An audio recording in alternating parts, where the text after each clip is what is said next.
Welcome to When Good Things Happen, where our mission is to inspire people to discover and learn about all the things that can really make the golden years the very best of your life and share a few financial ideas to help you make your vision for retirement a reality. Host Tom Gandolfi is your guide on a how-to adventure to help enhance your retirement lifestyle. Hello, everyone, and welcome to another episode of When Good Things Happen. I'm your host, Tom Gandolfi, and today we're going to go in a little different direction. And as you know, when we do these podcasts, we literally talk about when good things happen. And today we're going to talk about things that are happening that aren't so good. And while that doesn't sound like a lot of fun and maybe won't be as captivating or as interesting as some of the other episodes we've had where we've had interesting guests come on and talk about life experiences and fun things you can do in retirement, today we're going to be talking about inflation. And we're going to do that because it's obviously something that we are all having to cope with at this point in time. It's very real, it's very impactful, and I think it's one of those things that people hear a lot about, and you can't literally turn on the TV or the radio or pick up any kind of media at this point and not see the word inflation or hear the word inflation. But I don't know that maybe people have as much understanding of what it is, how it happens, how it can be mitigated or combated as possible. So, I want to talk about some of that, and hopefully you'll find this to be, if not fun and interesting like most of our episodes, informative and maybe helpful moving forward. So we're going to dive right in and see if we can't bring some clarity to a confusing situation. So what exactly is inflation? In simplest terms, inflation is the increase in the price of the goods and services that we buy as part of the U.S. economy. And that sounds really simple, and we've always had inflation. In fact, inflation can actually be a good thing. Now, you're probably going, oh boy, he's losing me already. Don't think higher prices are ever going to be good. Well, they can be good because of how inflation occurs and how that relates to our economy. So when our economy is growing and we have significant demand for goods and services and products, we're going to have naturally occurring inflation, which means prices will be rising over time, as they have since the beginning of time, literally.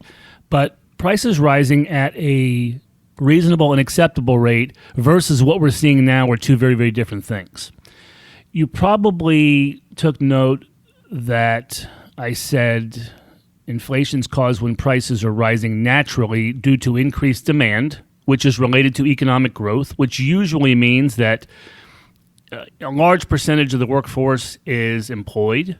They're making good salaries or earning significant wages, and those wages are increasing over time. So they have more purchasing power, and as people have more purchasing power and more disposable income, they generally will spend more money on the things they need or the things that they want, whether that be treating yourself to dinner out on the town or maybe doing some renovations on your home, whatever it may happen to be. All of those expenditures are the result of economic success.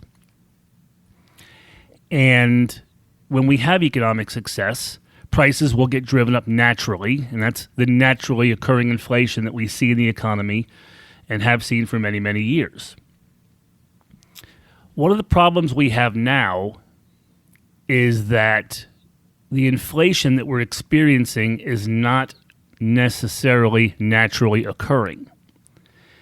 And I'm going to dive into that just a little bit in a couple of minutes here, but I want to give you a little bit of background first. So when inflation rises too quickly, it outpaces the increases in our income. For retirees, it's especially problematic because you're probably not getting raises at your employer anymore because, quite frankly, you're retired. And it's also troublesome for those who are employed because the wage increases or the increase in their salaries can't necessarily keep up with high inflation or higher inflation than what is deemed to be an acceptable and attractive amount. Historically, the Federal Reserve by the way, they are responsible for controlling inflation in our economy. Historically, they have a target inflation rate of 2% annually. And that's a healthy rate of inflation that allows our economy to grow. It allows, in most cases, our wages or our earnings or our income streams to outpace the increase in prices and makes for a robust economy. At this point in time, in 2022, the rate of inflation is tripling wage increases. And that creates a lot of discomfort and a lot of heartburn and a lot of pain throughout the country. And it's especially impactful for people who are either on fixed incomes or who just don't earn a lot of money. So, kind of as a backdrop, inflation can be good. It's caused by different things, and I'm going to dive into that now. And inflation can also be bad, and some of that's related to what causes it. So, how did we get where we are now? Well, typically, if we go back to, the basics of how the economy works, the most common cause for rising prices is what's called demand pull inflation. So demand pull inflation sounds like a very complicated term, and it sounds confusing and probably something you've never heard of before. But basically, it's simply when consumer demand for goods and services increases beyond the available supply of the goods and services. So let's make that even more simple. When people are buying more stuff than we can make, we have inflation, and that is demand pull inflation. Eventually, manufacturers and suppliers of the goods and services that we're buying can adjust. They can invest in their businesses and produce more. So there's a term you may have heard by with some other various talking head called supply-side economics. And supply-side economics is a theory that's driven by creating more supply of everything. So more jobs, more goods, more services, more success, more money.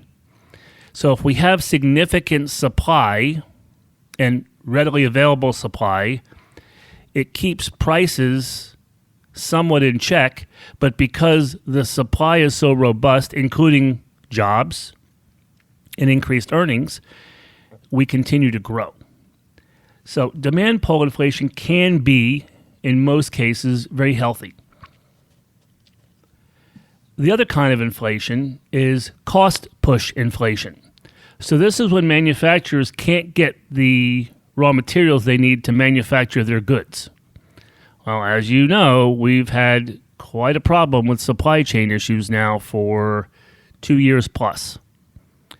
So the raw materials that manufacturers are having to purchase to make the goods that they produce and sell to us consumers are not as available, and the prices of them, again, because there's not enough supply of them, the prices of them are higher. So manufacturing costs are higher. That gets pushed out into the economy and results in higher prices in everything we buy. Unique thing we've got going on in 2022, lucky us, is we've got both of these going on. We've got demand-based inflation and we've got cost-based inflation. So I'm going to break those down and just try to hang with me if you can, because I think understanding some of this will be helpful.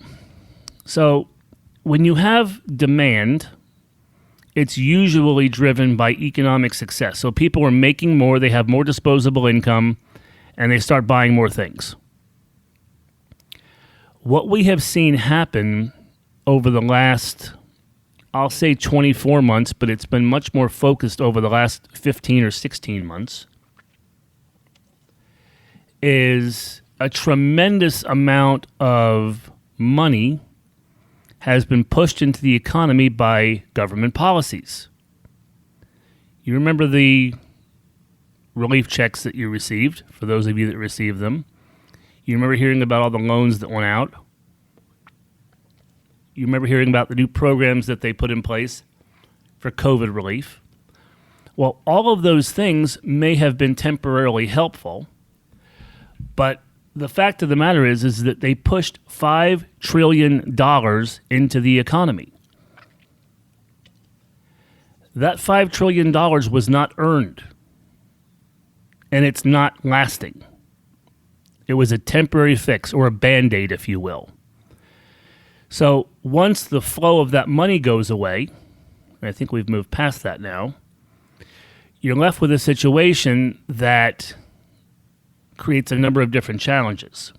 So the inflation that we have, all of these costs being driven up by demand, were not really driven up because we were making more money or because there were tremendous increases in new jobs. We really saw the demand side explode, really, because of the government pushing $5 trillion into the economy. Now, some of you are probably going, wait a minute. I keep hearing about how great the employment numbers are. We've added 500,000 jobs, and we've added 400,000 jobs. Yeah, okay, I'll give you that. However, keep in mind, those jobs are being added and compared to pandemic-level employment. We know that a lot of people lost their job during the pandemic. So we're really just replacing the workforce that was previously in place. So I'm not really buying these huge employment increases that we're hearing about because, quite frankly, they're just replacing the jobs that were lost before. And for those of you that maybe are doubting that, think about your everyday lives. Maybe you order something online and it doesn't show up in time. And you call whoever you ordered it from, and they say, well, yeah, sorry, we're having shipping delays because of COVID. Think about when you go into a restaurant and you've got to wait a little longer than what you're normally used to waiting for the server to come over and help you out with an order. And they tell you we're short-staffed. Think about going into any kind of retail store and having to wait online for checkout. They tell you we're short-staffed. Where did all those people go?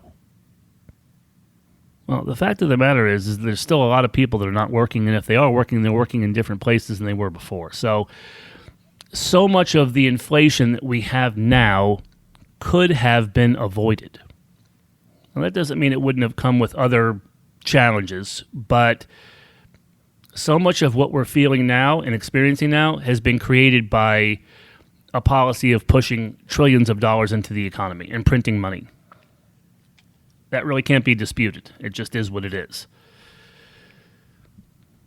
The challenge we have is that the decisions that were made with regards to federal monetary policy were based upon a false premise, and that false premise was $5 trillion going into the economy. If you take that $5 trillion that was pushed out into the economy through COVID relief, if you take that out of our economy, we have actually experienced negative growth since the middle of 2021. So for those of you that have, heard whispers about, well, are we going to go into a recession? Is there going to be a recession? It's very likely that without that $5 trillion being added to the economy, we'd already be in a recession. So keep that in mind. I don't want to go too far down that road because this topic is dry enough as it is. I don't want to make it any worse for people who are still listening to me. So inflation's caused by too much demand and not enough supply. Plain and simple. When you don't have enough goods and services and people are still buying them, you're going to have problems. You're probably thinking, well, wait a minute. You just said that we're going backwards. Without that $5 trillion, we're going backwards. Well, yeah, I did say that. Keep in mind that all of the numbers that you see in reports are backwards looking. They're historical. It's not what's happening today. And as prices go higher, the Fed tries to get it under control, or they're trying to get it under control, or they're telling us they're trying to get it under control. And they're talking about interest rate increases, projecting maybe 7 increases this year. Well, I don't think our economy can take 7 increases, and I may be wrong, and we'll see what happens, but I don't think it can take 7 increases in 1 year. But if that happens, we have a situation where we have high prices due to inflation, and we have either lower wages or stagnant wages and potentially fewer people working. When interest rates rise, investment goes down. And that includes investment in people, new jobs, new positions, new departments in large companies, new small businesses starting up. So if you have fewer jobs or lower wages or stagnant wages, those are not going to contribute to inflation. But we're going to have a situation where people are buying fewer things, and now we start talking about recession. It's very complicated. There's a lot of moving parts, and the Fed is so late to the party on this whole concept of doing something policy-wise to put inflation in check that they've created themselves an even bigger problem. They don't really have any good policy options left at this point, in my opinion. If they don't increase interest rates, inflation's going to run rampant for a while, probably well into or through 2023. If they do increase rates and they do it too quickly, they'll probably throw us into a recession if we're not already there. So they don't have a lot of good options, and this really has come down to a matter of how quick they want to pull off the Band-Aid. And if they do it slow, then inflation's going to be here for a fair amount longer. And if they go fast, it's going to be more painful, but it will give us a chance to get to the task of recovering as soon as possible. We're in a situation right now where we've got stagflation. You've probably heard the term. We've got lower growth and higher prices. That's not good for anybody. It's sort of what was the signature of the Jimmy Carter administration. We don't need to go back there again, obviously. Those were not good days from a financial and economic standpoint. But they've got their hands full. It's going to be interesting to see how they handle it, and I hope that they make some good decisions because it will benefit all of us.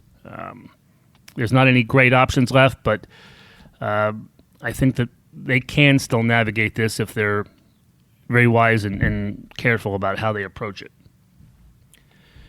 So that's sort of a background on kind of where we are and how we got there.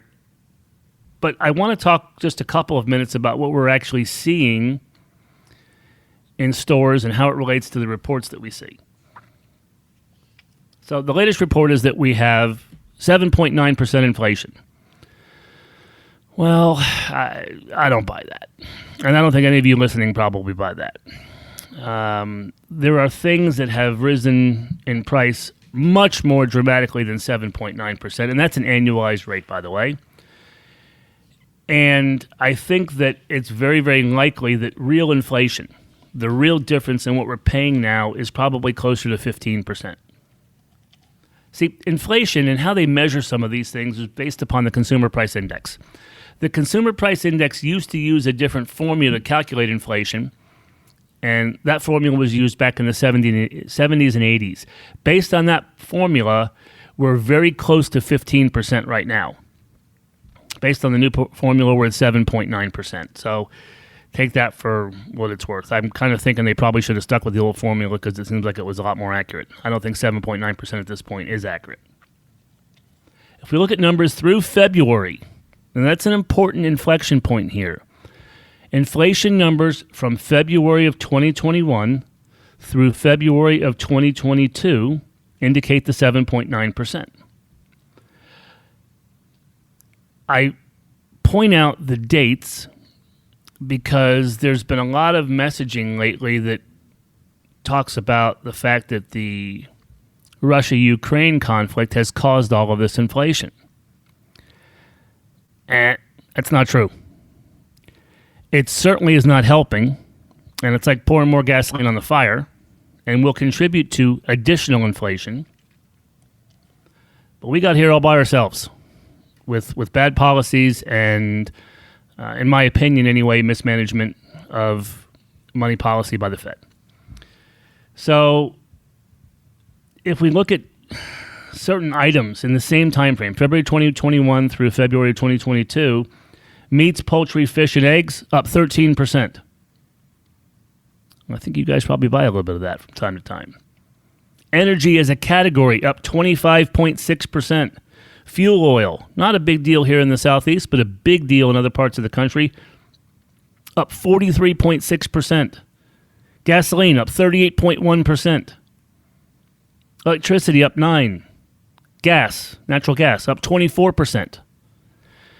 So that's really what's going on, and I would expect that for the remainder of 2022, we're probably going to see inflation that is over 10%. And I gave you the fair warning when we started the podcast today that this was not about when good things happen. This is when bad things happen. So I don't want to be the bearer of bad news, but I think it's important that we prepare for it and we understand what's going on. And that's why I'm doing this today. That's kind of where we sit. I think 2022 is going to be a pretty rough year. I think it already has been. And I'm not just talking about the market. The market is obviously very volatile, and the market's fighting a lot of different challenges at this point in time. Some of the issues that I mentioned that contribute to inflation, supply chain issues, and that would be on the supply side of things, or the cost side of things. The demand issues that we talked about. We're not going to have $5 trillion pumped into the economy this year. In fact, we're going to go the opposite direction if they can. So I think we're probably looking at, because it's no longer going to be artificial demand, I think we're probably looking at decreased demand moving forward. And we're actually starting to see with luxury items, either high-priced automobiles or jewelry, things like that. We're seeing a little bit of a step back in pricing because some of the luxury items just aren't flying off the shelves like they were a short time ago, and it's because they've gotten very, very expensive. There's a gentleman named John Castamedes. He's a CEO of a grocery company up in the Northeast. And he says that we absolutely will have 20% inflation in food costs by summer. And this is on top of the 15 to 20% we've already seen over the last year and a half. So, the $3 loaf of bread is going to be $5 or $5.50 by summer if John Castamedes is right, and I think he's got a pretty good handle on where things are and how things sit. Challenging times. There's no doubt about it. I think that, sort of as a reminder here, we've been through periods of time like this before, but we were all in a different place in our lives at that particular point in time. I think we're going to see market volatility. We've already seen that so far in 2022, and I expect that that's going to continue for a while. There'll be some good days. There'll be some really bad days. All three major indexes are in bear territory, bear market territory, or close to bear market territory. The Dow has held up better than the NASDAQ, which has gotten beaten up pretty significantly so far this year. And that's because NASDAQ is filled with technology, growth-based companies, and if interest rates continue to rise and costs for high-end materials continue to rise, they likely won't be as profitable moving forward until things sort of get back in line with where we need them to be. I think it's very important you understand that the plans that you have in place financially are really built for some of this rocky road that we're going to experience.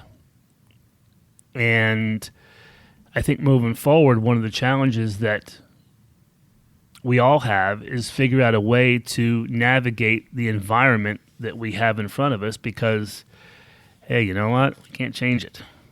Not single-handedly. We've got to kind of get through it and do what we can to sort of weather the storm a little bit and make some good decisions. So from an investment standpoint,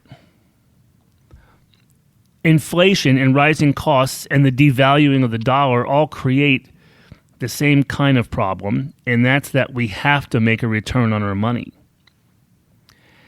And the higher costs and the high inflation can be compounded with significant stock market losses if we're not careful. So a conservative approach is probably pretty wise for most, but too conservative can be detrimental as well, because we have to have growth in order for our portfolios to keep up with the rising cost of goods. So, pulling all your money out of the market and sticking it under your mattress is probably not the best idea. If we really do have 10 or 12 or 15% inflation, if you're not making any interest on that money or a return or dividends on the money, then you're simply losing money safely. If the dollar devalues or our purchasing power declines by 15% over the next 12 months and you're not making anything, you're sitting on a bunch of cash because it's safe, well, you've lost 15%. I know that doesn't sound like a lot of fun, but it's just the reality of it. So if you have a bunch of money that you're kind of hoarding or stockpiling because you feel that it's safe, I get it. I hear you. I feel for you. I'm in the same type of situation. But I think it's probably time, if that's you, that we have a conversation about what you might be able to do to make a little bit of return on that money, because having it sit in cash through a very high inflationary period can be just as detrimental as having it invested, if not more so. You hear me talk a lot about dividends when we discuss investment strategy. And dividends are a way we can hedge some of the inflation that we've experienced so far and we will experience moving forward. So that's something that I'll continue to focus on. I think it's something for you to take a look at. Any opportunity to earn a good rate of interest or a good dividend on your money is a win at this point in time. I think that's how we probably all need to look at it. And you can also look for strategies that provide a guaranteed income stream of some sort. You don't want to put yourself in a position where you're buying tons of government issued bonds at 2.01% with 10-year durations, because now you've put yourself in a position where if we have a rising interest rate environment, which we're going to have, your bonds are going to devalue, and the interest rate you're earning on those particular bonds is not going to be nearly enough to keep up with the rising cost of goods. So strategies that provide the opportunity to earn interest or dividends on the money without caps or limits can be pretty attractive. I think that, like every market, this one's going to go through some swings. There'll be some ups, there'll be some downs, and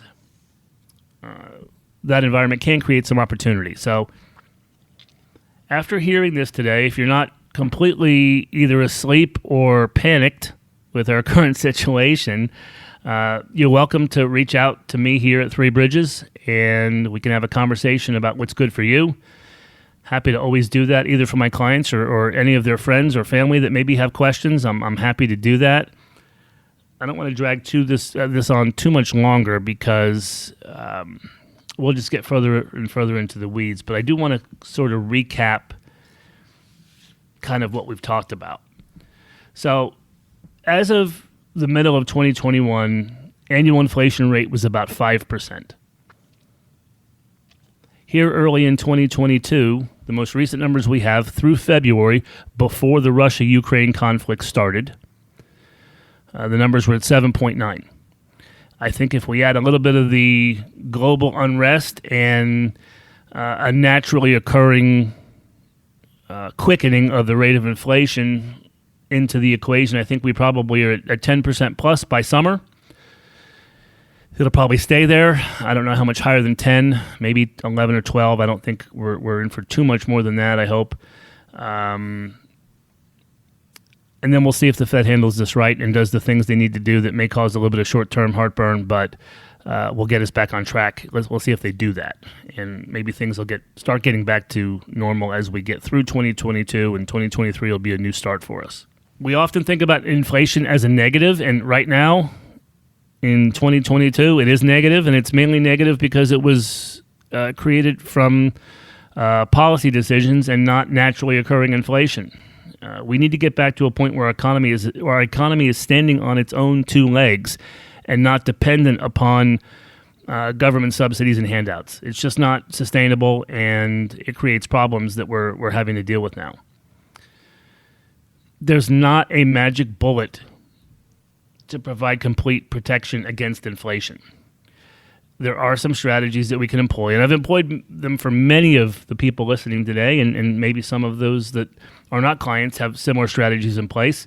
You can do some things to help hedge against the rising rates of inflation and the rising costs that we're facing. And if you're a little unsure about where you stand and if anything else can be done to deal with not only the inflation issues, but the market volatility issues and income issues and everything else that comes along with managing your finances, especially in retirement, feel free to reach out and contact me here at Three Bridges. You can obviously call our office at 770-325-7288, or you can contact us via the web at 3bfg.com. That's the number 3bfg.com. If you're listening today, I hope you go ahead and subscribe to the podcast. The podcast is available on all the major platforms. So feel free to forward this to any of your friends or family who are kind of wondering what's going on and what they can do to help themselves through tough times. Please go ahead and do that if you would. If you've made it this far into the podcast, I want to thank you for listening. I know this has been not as much fun as what we normally do here on the show, but hey, there's some light at the end of the tunnel here, and I don't want you walking away from listening to this and feeling like that it's all doom and gloom and there's no way out and we're all in trouble. We've got some challenges, and the challenges are real. We've seen them before. We've navigated this stuff before, and my job is to help you. That's what we're going to do. So if you have concerns, you have questions, that's my job. I'm here to answer those. I'm here to help you out, and we will navigate these rough waters and figure out a way to come out even better on the backside. Thank you for listening to When Good Things Happen. If you enjoyed today's show, visit whengoodthingshappen.com to share your retirement lifestyle dream, access information about our guests, and sign up for our newsletter. Be sure to rate and review us wherever you listen to your favorite podcasts. Three Bridges Financial Group is an independent financial services firm that utilizes a variety of investment and insurance products. Investment advisory services offered only by duly registered individuals through AE Wealth Management, LLC, AEWM. AEWM and Three Bridges Financial Group are not affiliated companies. Investing involves risk, including the potential loss of principal. Any references to protection, safety, or lifetime income generally refer to fixed insurance products, never securities or investments. Insurance guarantees are backed by the financial strength and claims-paying abilities of the issuing carrier. This podcast is intended for informational purposes only. It is not intended to be used as a sole basis for financial decisions, nor should it be construed as advice designed to meet the particular needs of an individual situation. Three Bridges Financial Group is not permitted to offer, and no statement made during this show shall constitute as tax or legal advice. Our firm is not affiliated with or endorsed by the U.S. government or any governmental agency. The information and opinions contained herein provided by third parties have been obtained from sources believed to be reliable, but accuracy and completeness cannot be guaranteed by Three Bridges Financial Group.